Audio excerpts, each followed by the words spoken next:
ازيكم اصحابنا عاملين ايه؟ ازيكم اصحابنا عاملين ايه؟ النهارده معانا هدية عيد الام اللي بابا جابها لماما. بصوا تعالوا نفتح دلوقتي مع بعضينا. انتوا استعجلتوا قعدتوا تفتحوا فيها اساسا.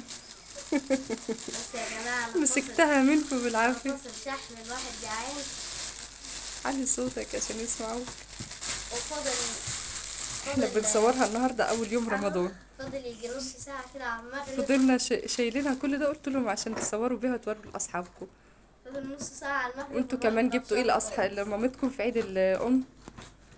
يلا ساعد حبيبي ايه. انا اهم حاجه كان عاجبني الجلاد شكله حلو. الله، ده ايه ده بقى؟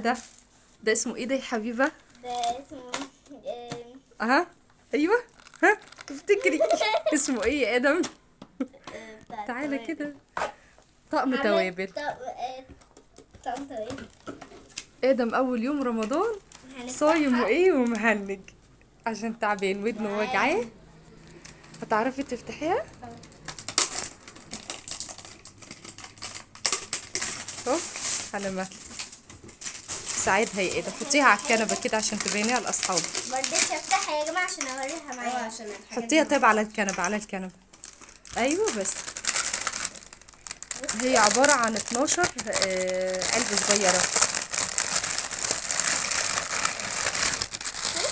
شكرا، ربنا يخليكم ليا يا رب. باباهم ساعدهم وراحوا جابوها كلهم هم الثلاثه. شايفين ازاز تقيله. طب والنبي خلي بالك منها. ما لحقتش افرح بيها. طبعا دي حلوه قوي يا جماعه. شكرا خالص لادم وحبيبه، ربنا يسعدهم يا رب ويبارك فيهم، وكل سنه وانتم طيبين بمناسبه عيد الام. قولوا لاصحابكم بقى. هما مش جايبين معالق على قد العلب. جايبين معالق قليله. قولوا لاصحابكم بقى كل سنه وانتم طيبين كل سنه وانتم طيبين بمناسبه رمضان طبعا وقبليه عيد الام. وطبعا مش لازم يعني تستنوا عيد الام عشان تقولوا لماما يعني كلام حلو وجميل وتسمعوا كلامها. انا طبعا اديت لماما ورقه كده مكتوب فيها حاجات. ايوه ادتني ورقه قالت لي كل سنه وانت طيبه يا ماما، ان شاء الله ليكي هديه حلوه. الله، بتلف. تسلم ايديكم، ربنا يسعدكم يا رب ويصلح حالكم ويبارك لما فيكم. فتحناها ما كانتش بتلف. يلا بقى قولوا لاصحابكم كل سنه وانتم طيبين عشان كل نقفل. سنه وانتم طيبين يا جماعه. ورمضان كريم عليكم. رمضان كريم عليكم. واللي صايم النهارده يكتبوا لنا تحت في التعليقات. ربنا يتقبل ان شاء الله. كل سنه وانتم طيبين. ممكن يتحط فيها كيس صغير كده. ايوه فعلا، احنا لسه يعني فاتحينها هنشوفها.